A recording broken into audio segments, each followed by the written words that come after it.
I'm Amber Kylick from Critical Movement Coaching.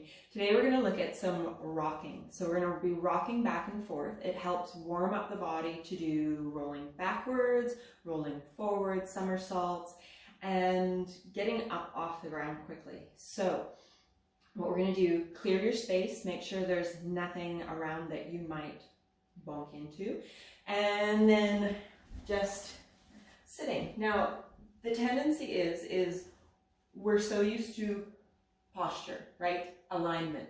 But your spine is actually meant to flex, which is kind of why it falls into this habit in the first place. But what I want you to do is actively flex your spine when we do this, because if you try and rock back and forth with a straight spine, you're not going to get anywhere.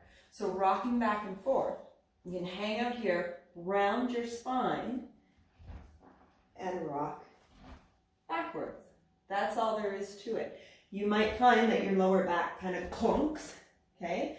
We need that little bit of extra tuck to get that nice round rock, okay? And from there, you can get up to seated, okay? You can get up to standing. You can even rock backwards to get going from there. Okay, play with it, see how it goes. It feels really nice on the spine. Enjoy.